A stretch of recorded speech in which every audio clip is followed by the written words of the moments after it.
Buenas tardes. Mal de mucho consuelo de tontos, pero vaya, no sabía que los abogados litigantes estaban tan preocupados por el desenvolvimiento y aplicación del Código Procesal Contencioso Administrativo como estamos los jueces. De hecho, eso es tema de conversación nuestra de todos los días. Pero en fin, a mí se me solicitó que hablara de qué es lo que estamos haciendo en la audiencia, por qué lo hacemos y qué podríamos mejorar. Primero que todo, yo quisiera pedirles que respiráramos profundo y nos imagináramos en una obra musical. Cómo empieza una obra y cómo debe de terminar esa obra musical. Y que a lo largo de la exposición tuviéramos ahí ese pensamiento en la cabeza. Ya luego, más adelante les voy a decir por qué. En primer lugar, tenemos que en la audiencia de juicio oral intervienen personas juzgadoras, intervienen las partes e intervienen los abogados, y concretamente en la audiencia de juicio también hay otros participantes como lo son los testigos, los confesantes y los peritos. Y cada uno de esos actores tiene un rol especial dentro de todo el procedimiento y así también dentro de la audiencia. El tema es si hemos entendido cada uno de esos actores cuál es nuestro rol. Pareciera que eso no es así, pero ya veremos más adelante. La persona juzgadora.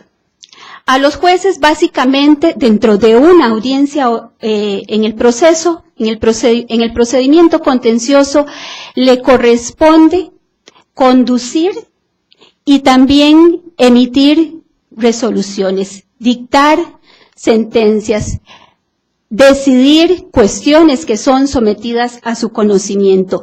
Pero básicamente, en la audiencia, le va a corresponder mantener el orden, asegurar a las partes la igualdad de trato, el saneamiento, y tal como lo dispone el artículo 85 del Código Procesal Contencioso, buscar la verdad real. Mañana los compañeros se van a referir a cuál es esa verdad real que debe buscar el juez contencioso. Ese es un tema filosófico bastante complejo y no pretendo avanzar en él. En el caso de la audiencia oral, dentro de la jurisdicción contenciosa, la dirección de la audiencia está a cargo del juez al que por turno le ha correspondido presidir esa audiencia, tal y como se dispone en el artículo 99 del Código. ¿Cómo establecemos ese turno para efectos de la transparencia a lo interno del tribunal? Ese turno se establece a través de un rol que lleva la coordinación del tribunal y del cual participan también los coordinadores de las diferentes secciones. Ahora bien, el juez dentro de la audiencia tiene obligaciones de frente a las partes, pero también de frente al sistema. En cuanto a las partes, el juez tiene la obligación de evitar intervenciones que afecten su condición de tercero imparcial, debe brindar los espacios a las partes para que sus abogados puedan llevar a cabo las diferentes tareas en las distintas etapas del juicio, debe emplear un lenguaje sencillo y asegurarse de que todas las personas que participan en la audiencia comprendan de qué se está hablando. Y respecto del sistema, debe mantener el orden, la disciplina, debe velar porque la audiencia se desarrolle en un tiempo razonable y debe velar porque el cumplimiento porque se dé un efectivo cumplimiento de la agenda del tribunal. Y aquí quiero hacer un paréntesis en el sentido de que los litigantes cuestionan mucho el por qué les damos un tiempo específico para que puedan emitir, por ejemplo, los alegatos de apertura o para que puedan hacer sus conclusiones. Bueno, esto tiene una razón. No podemos quedarnos en eso durante toda la audiencia porque el sistema obliga al juez contencioso a tener una agenda, que ya más adelante se las voy a mostrar, y eso hace que tengamos que medir los tiempos de las partes y también nuestros tiempos. Entonces, por ahí tenemos ya un problema y la única solución que hemos visto los jueces que estamos en audiencia es limitar a las partes en el tiempo de sus intervenciones. Una adecuada dirección del debate implica ciertos aspectos como la comodidad, la calidad y el control. La comodidad se refiere a que todo esté listo para llevar a cabo la audiencia. Todo esté listo, por ejemplo, que nos pidan que van a utilizar un videobin, que nos pidan una pizarra. De todo eso debe ocuparse el juez con auxilio del técnico judicial. Pero también de que la sala sea apta. Si ustedes han estado en las audiencias de juicio oral, probablemente les ha pasado que a veces hay que abrir la sombrilla. Y es porque está lloviendo literalmente dentro de la sala. ¿Por qué? Porque hay goteras, porque el techo está en mal estado. Entonces hay cuestiones que uno quisiera como juez solventar, pero que no está en las manos del juez, porque hay toda una institución detrás que debe dar el respaldo para que las condiciones óptimas se den y a veces ello no ocurre. Entonces hemos tenido en estrados que poner baldes para tapar o recoger el agua de la lluvia. La calidad. La calidad se refiere a tener un parámetro para las intervenciones de cada una de las partes, porque se trata de que sean intervenciones útiles para el objeto del proceso. No es que voy ahí a decir cualquier cosa. Entonces, el juez también tiene que propiciar esas intervenciones de calidad. Y tiene que tener control. Debe controlar precisamente las actuaciones de todos los intervinientes. ¿Esto qué significa? Que el juez en la audiencia de juicio no puede ser un sujeto pasivo. Es cierto que es neutral, es cierto que es imparcial, es cierto que no debe tomar partido por alguna de las partes, pero eso no implica la pasividad, pues el juez, sin ser protagonista, debe poder conducir el debate, debe tener esa habilidad para dirigir el debate, e incluso tiene que tener un papel de investigador acucioso en el sentido de que todos aquellos elementos fácticos y jurídicos que le son presentados por las partes deben ser analizados, deben ser atendidos por el juez en ese momento.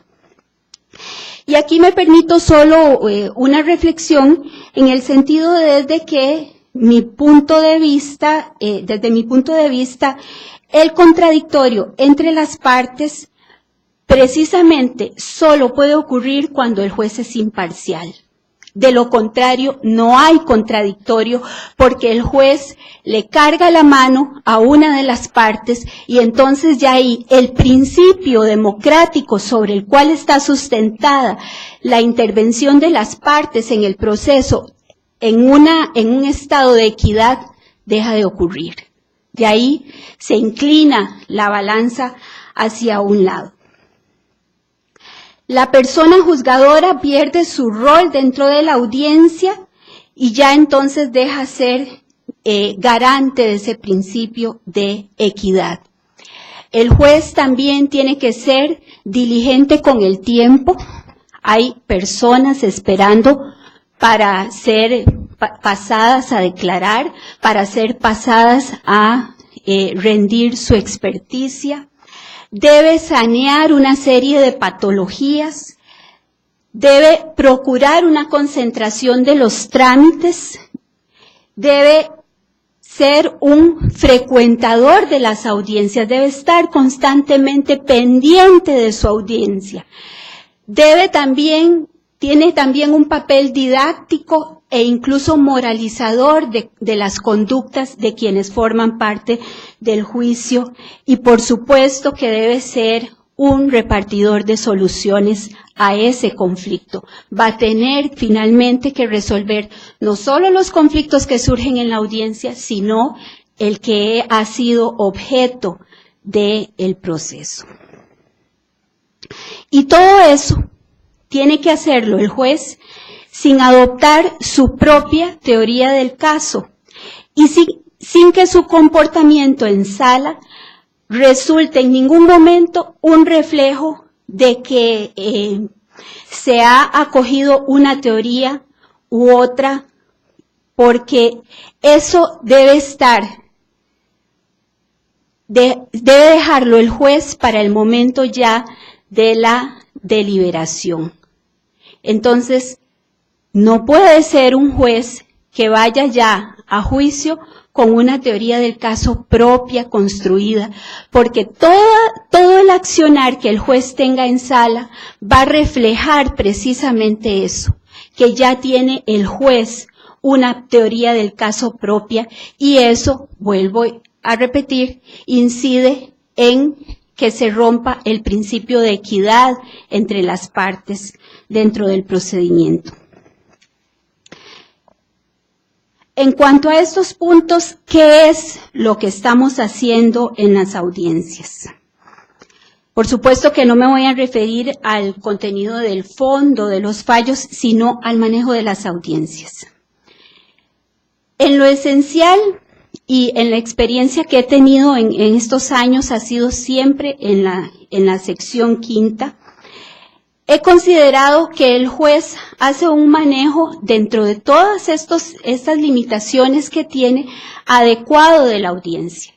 Siempre en la sección indicamos a las partes cuál va a ser la mecánica de la audiencia al inicio de esta, de modo que desde iniciar la audiencia las partes saben cómo vamos a llevar a cabo esa audiencia.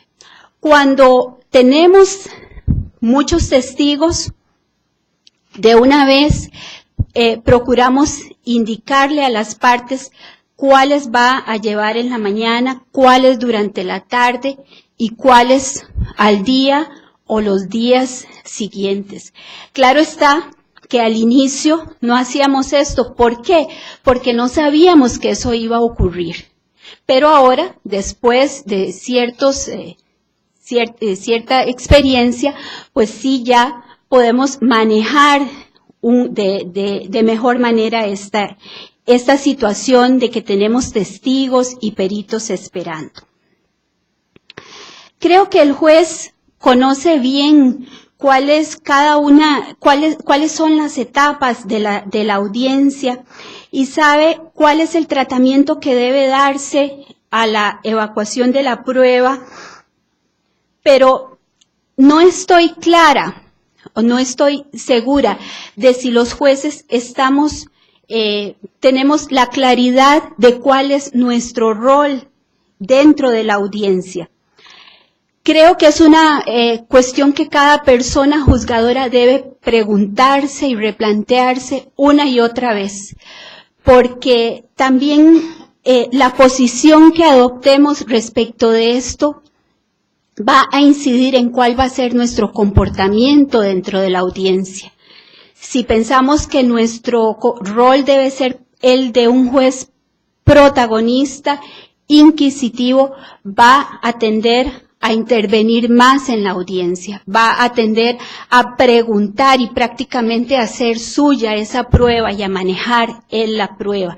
Si por el contrario pensamos que ese es un rol que no le corresponde y que atañe a las partes, entonces el juez va a tener una actitud más expectante en la audiencia sin perder también su papel de conductor de la misma.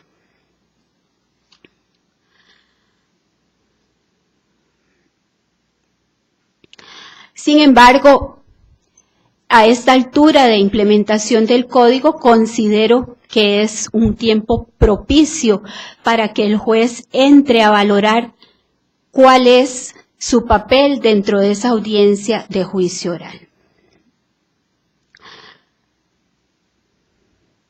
Solo me resta decir que inicialmente y especialmente durante la etapa de preparación para la entrada en vigencia del código, se manejó la idea de que el juez debía llegar a la audiencia sin conocer el expediente.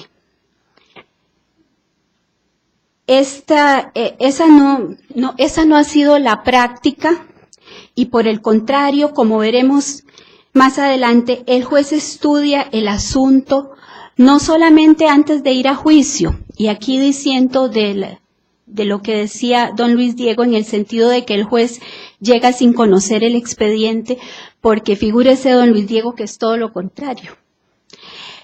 La práctica nuestra es que el juez estudia el expediente antes de ir a juicio, pero incluso antes de señalar la fecha para juicio.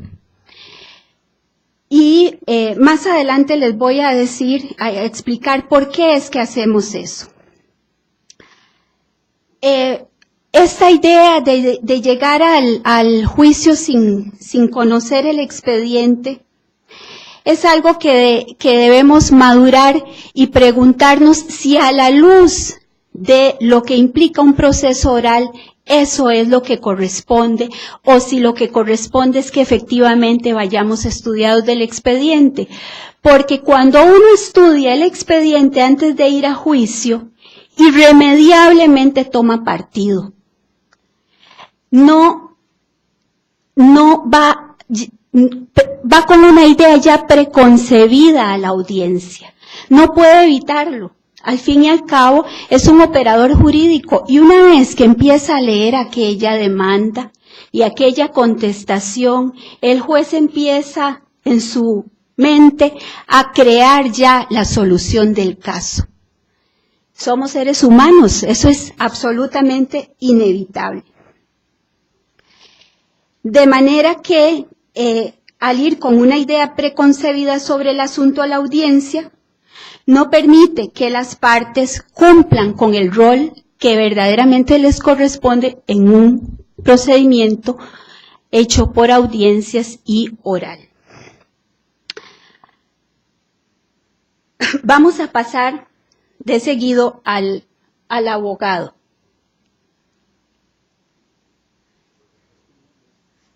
Esto no. Ok. El abogado, al menos uno esperaría que se constituya en un garante del principio de igualdad ante la ley. ¿Y por qué en un garante del principio de igualdad? Bueno, porque las partes no conocen el derecho. El abogado se supone que conoce su oficio y logra equilibrar entonces ese desconocimiento de las partes.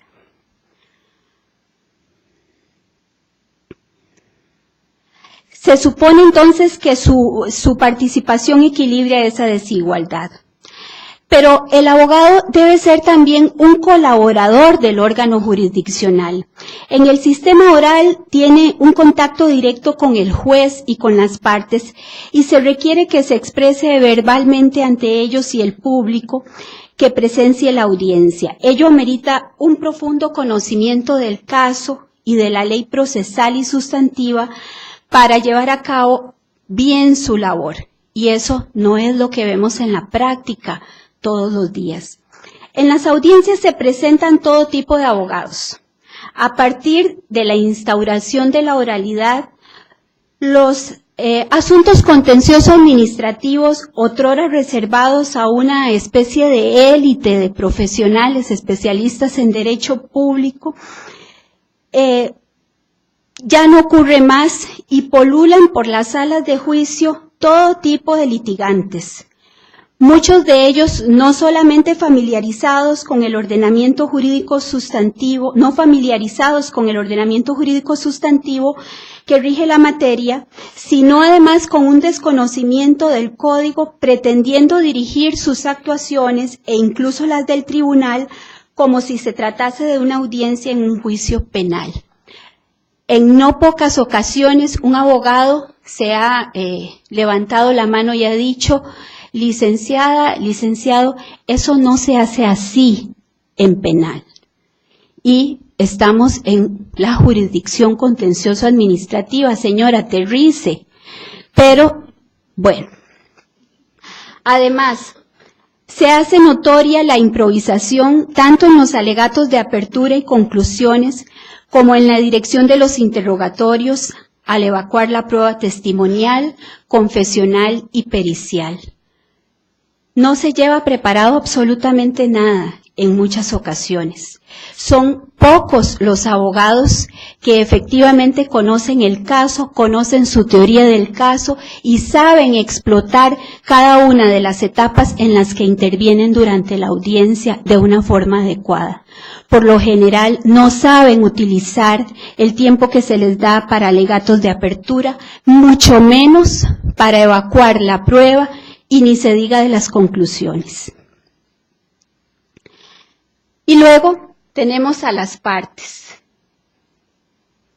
Las partes tienen un deber de colaborar con los fines del proceso, lo cual se pone de manifiesto al cumplir con los requisitos de los actos procesales, a la asistencia puntual, la presentación de los testigos. En la mayoría de los casos la colaboración se da, pero no falta también quien manifieste que, por ejemplo, no trajo a su testigo porque no tenía la menor idea de que tenía que citarlo y procurarle un medio para llegar a juicio. Y por supuesto que ahí hay, detrás de esa parte, hay un abogado que no hizo su trabajo tampoco.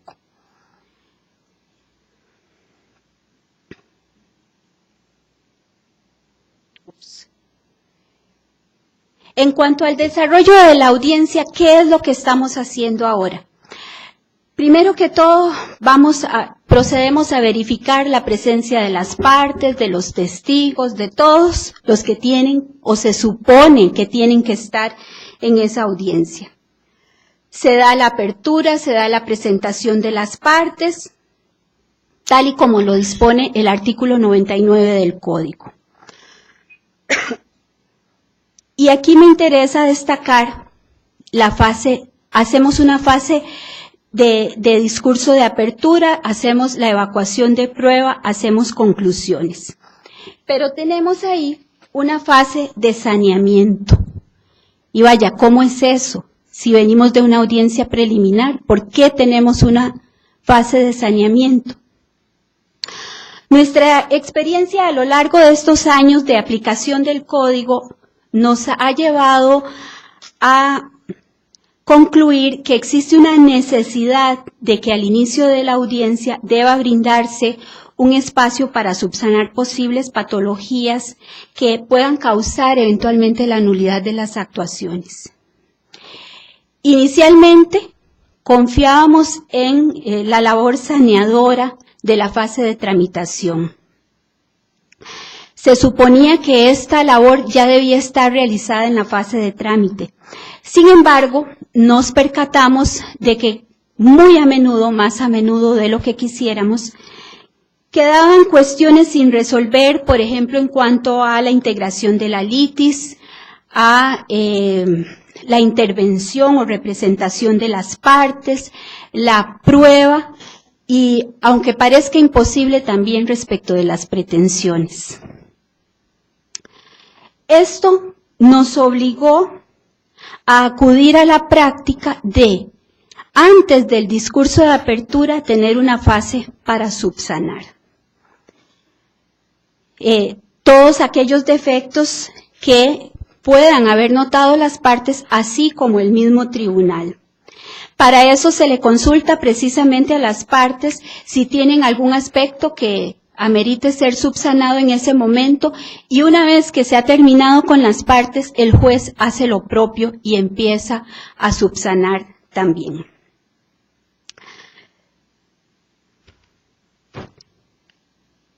Un ejemplo muy claro es el caso del expediente administrativo, pues hasta hace no mucho tiempo el juez filtraba el expediente administrativo y hay un sector de jueces de juicio que consideramos que el expediente administrativo debe examinarse en su totalidad, tal y como recientemente lo ha indicado también la Sala Primera. Entonces, esto obligaba a que el juez en esa fase de saneamiento hiciera la indicación de que se estaba incorporando la totalidad del expediente administrativo. Sin embargo, vean ustedes que no fue suficiente con hacer esa fase de saneamiento en la fase de juicio. ¿Por qué no fue suficiente hacer esa fase de saneamiento ahí?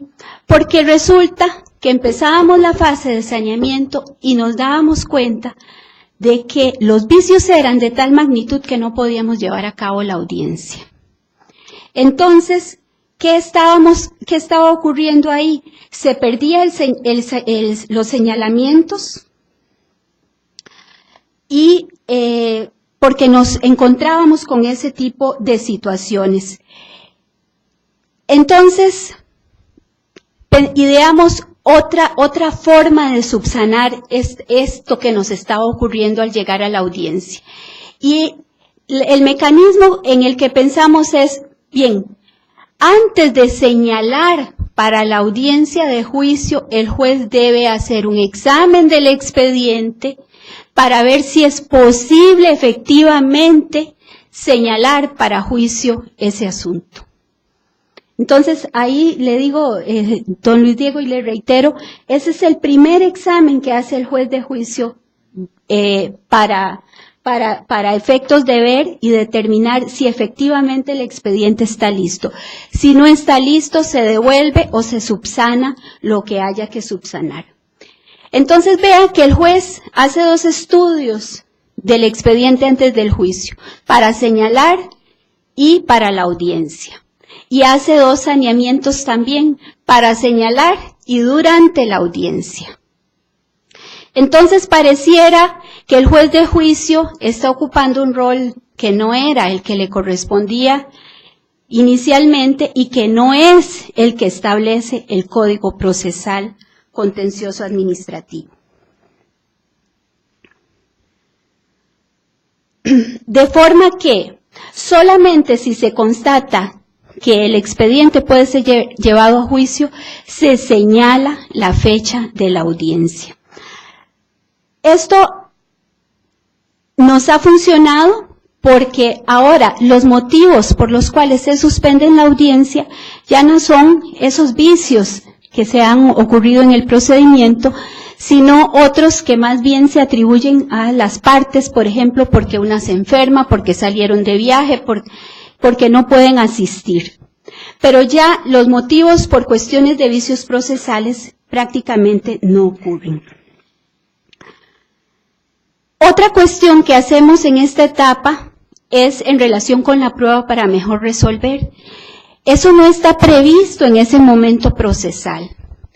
Sin embargo, nos topábamos con que en muchas ocasiones, al darles la palabra para el saneamiento, la parte aprovechaba y decía, mire, tengo prueba que ofrecí en la audiencia preliminar, pero me dijeron que en la etapa de juicio. Entonces, hemos admitido ahí en ese momento prueba. Y no lo hemos pospuesto para el momento de la deliberación precisamente en aplicación del principio de concentración de las actuaciones, porque de lo contrario tenemos que salir, hacer toda la audiencia, deliberar y volver a llamar a juicio para recibir aquella prueba que muchas veces puede ser algún testigo que se encuentre ya ahí porque la parte lo llevó. Ya me están llamando aquí la atención. Luego de esta fase de saneamiento vamos al discurso de apertura. Y vamos, ¿qué es lo que espera uno en el discurso de apertura?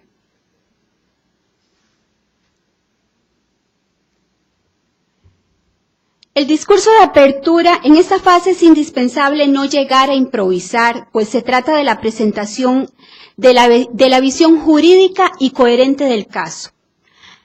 ¿Para qué se hace ese discurso de apertura? Pues precisamente para dar a conocer al tribunal ¿Cuál es la teoría del caso? Es una especie de anuncio de lo que verá de lo que verán de seguido las personas juzgadoras. Aquí se puede identificar los hechos, se puede identificar prueba, se identifica la normativa aplicable, se pueden incluso adelantar enunciados sobre debilidades del caso de la contraparte, pero sin profundizar en eso, es un mero enunciado de lo que va a ocurrir. Y entonces uno también aquí se pregunta, bueno, me van a anunciar lo que va a ocurrir, pero ya yo me leí el expediente completo 2 veces, como mínimo. Entonces, bueno.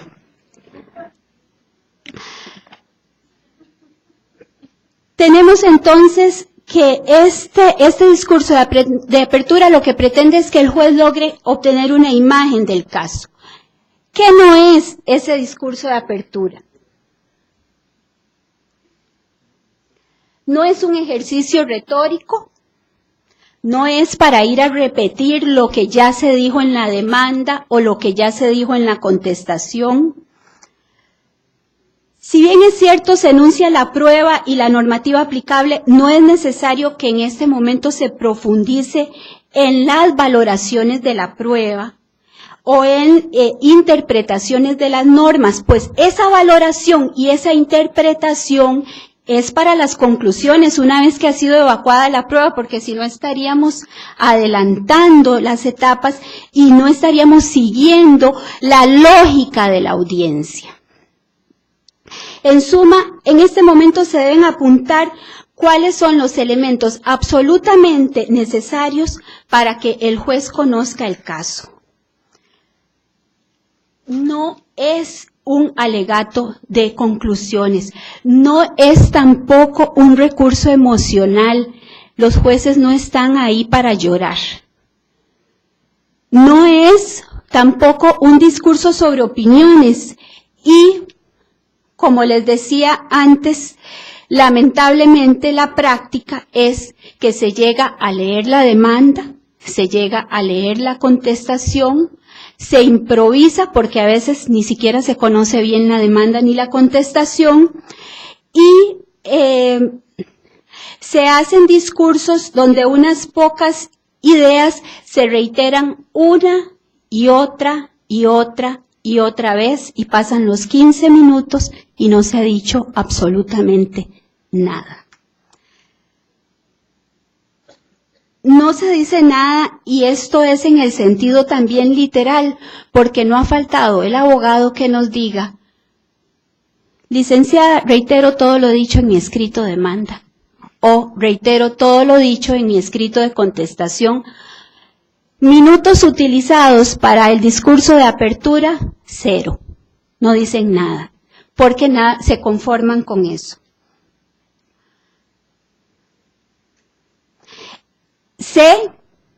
Hemos tenido inconvenientes en relación con el tiempo otorgado, y aquí miro a mi compañero de mesa porque en cualquier lugar que me ve, me dice, solo 15 minutos me vas a dar. Pero, vamos, esto tiene una explicación, tiene un trasfondo, y es que el juez no está solo en eso, no debemos procurar que la sesión, la audiencia sea maratónica, pero también tenemos que fiscalizar el tiempo.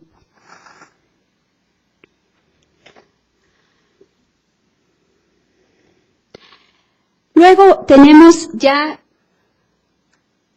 la evacuación de la prueba. Tenemos prueba documental, testimonial, pericial, confesional, declaración de parte, etc. En cuanto a la documental, también ahí disiento con don Luis Diego en el sentido de que no me parece necesario llegar a leer, si entendí bien o mal me corrige luego, en el sentido de que, vamos a ver, no es necesario incorporar esa prueba documental mediante lectura. Ahí está, el juez en el momento de la deliberación y solución del caso la va a examinar. Si no, imagínense ustedes cuánto tiempo podríamos ocupar leyendo folios y folios de expedientes.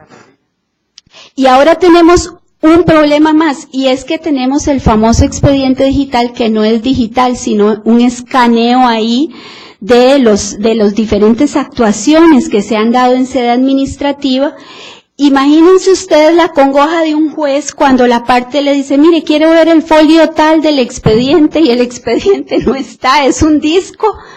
Entonces hay que acudir ya al equipo y el expediente en digital no viene foliado.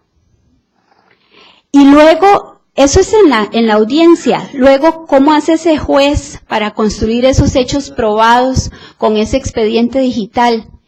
Es un poco complicado.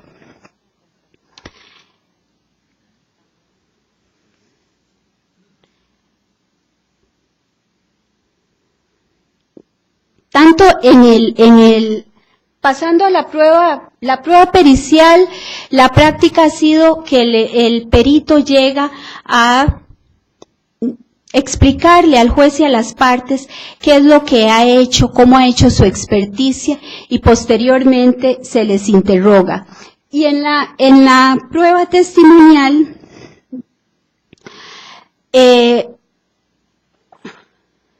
en la evacuación de la prueba testimonial tenemos básicamente dos actuaciones, y es la del interrogatorio y la del contrainterrogatorio, pero tampoco se llega preparado, no hay técnica para interrogar, mucho menos para contrainterrogar. A veces sería mejor que no contrainterrogaran, porque lo que hacen al contrainterrogar es reafirmar la teoría del caso de la contraparte.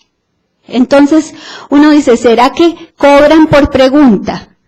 Porque, vaya, a veces es difícil entender por qué se hicieron esas preguntas. Y allí el juez, pienso yo, tiene que tener mucho cuidado, porque su intervención en el interrogatorio y el contrainterrogatorio está guiado precisamente a que ocurre el contradictorio. Esa es básicamente la función del juez. Y eso lo hace también por medio del manejo de las objeciones, que a veces tampoco se saben formular.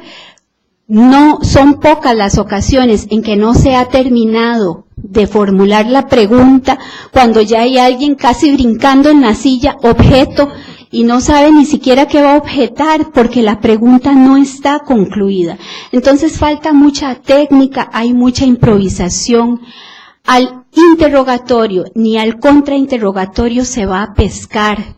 Yo no voy a ver qué pesco en esa fase de la audiencia. Yo tengo que ir preparado, saber qué es lo que puede decir ese testigo, sin que eso implique que yo lo prepare antes y que le diga, mire, usted tiene que decir esto y esto, pero sí por lo menos conversar con él, decirle a qué se va a enfrentar y saber, tener una noción de qué es lo que él conoce de los hechos que se le van a preguntar, porque de lo contrario, ese abogado lo que va a hacer es llegar a improvisar y a tratar de pescar sin saber qué va a obtener, y puede ser que lo que obtenga sea totalmente desastroso para su teoría del caso, y eso ha ocurrido en muchas ocasiones. Recuerdo por ahí una situación en donde incluso se insistió mucho en la intervención de un testigo, no llegaba, se le amenazó con traerlo con la fuerza pública, llegó, porque el abogado que lo propuso insistía en la participación de ese testigo, y la declaración de ese testigo le desbarató absolutamente la teoría del caso. Entonces es muy, muy peligroso.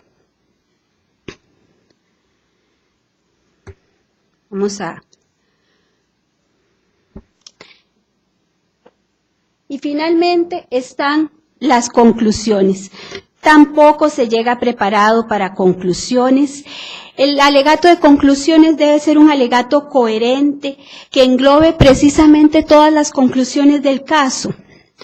¿Cuál es el primer objetivo de un alegato de conclusiones? Pues precisamente convencer a las personas juzgadoras de todos los presupuestos fácticos y de la acreditación de cada uno de esos presupuestos fácticos que cada uno de los abogados se ha planteado. y también de que esas pretensiones son entonces legalmente válidas, son aceptables. Esa es la finalidad de las conclusiones. No es ir a reiterar lo que dijeron los testigos, no es ir a leer de nuevo lo que se dijo en la contestación. Se trata de una hilación de los hechos probados, relacionando estos hechos probados con toda la prueba que ha sido recibida a lo largo de la audiencia y que es acorde con la teoría del caso, y se deben exponer los argumentos jurídicos y, si es del caso, pues la doctrina y jurisprudencia en que todo ello se apoya. Tampoco se trata de repetir el discurso de apertura, ni lo que dijeron los peritos, en fin. En definitiva, yo creo que cada uno de los que intervenimos en el proceso tenemos que lograr una mayor claridad de cuál es nuestro rol dentro del mismo. De lo contrario, el procedimiento se continuará desarrollando y las sentencias se continuarán emitiendo, pero sin explotar al máximo las posibilidades y herramientas que nos brinda el código para ello. Y aquí vuelvo a lo que les decía al principio respecto de una obra musical. Cuando hay una obra musical, pensemos, por ejemplo, en el bolero de Ravel, empieza con la percusión. Y van interviniendo ahí los instrumentos, haciendo sus solos, sigue la flauta dulce, etc. Si cada uno no cumple su rol, si cada uno no entra en el momento procesal, en este momento musical oportuno y ejerce su función, aquella obra musical va a llegar a su fin, pero no va a sonar bien. Y lo mismo ocurre con el procedimiento contencioso administrativo, en este caso que es el que nos ocupa. Si cada uno de los que intervenimos en ese proceso, llámese parte, llámese abogado, llámese juez tramitador, juez de la etapa de juicio, juez ejecutor, no cumple de forma oportuna con su rol, al final se va a emitir una sentencia. Pero definitivamente el trayecto para llegar a ese objetivo no va a ser el que el código proponía y tampoco el que esperaríamos los operadores jurídicos que estamos involucrados en ese proceso. Esas serían mis conclusiones, pero no me puedo ir.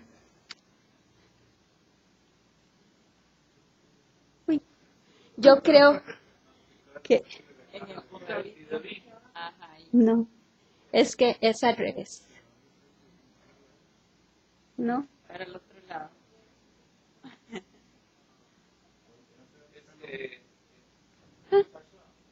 Vamos a ver, ahí. Es que no sé si es así. ¿Así? Ok. Sin enseñarles esto. Esta es la agenda de un juez de juicio. Esto es lo que pasa todos los días en la jurisdicción contencioso administrativa. Vean aquí que tenemos juicio 3 días a la semana. ¿A qué hora hacemos el estudio del expediente, don Luis Diego? ¿A qué hora construimos la sentencia? ¿A qué hora nos capacitamos los jueces contencioso administrativos con estos juicios? Y eso en el mejor de los casos, es decir, cuando la audiencia de juicio oral dura un día, porque tenemos audiencias de 2 y de 3 días. Y así es como hemos venido funcionando. Y la prueba de ello es que la sala primera está atascada de nuestros expedientes, porque este es el ritmo de trabajo que tenemos. También aquí amerita una reflexión de qué es lo que estamos haciendo con nuestras agendas, con las audiencias y también con nuestra vida personal, porque las personas juzgadoras, no lamentablemente, gracias a Dios, también tenemos vida personal.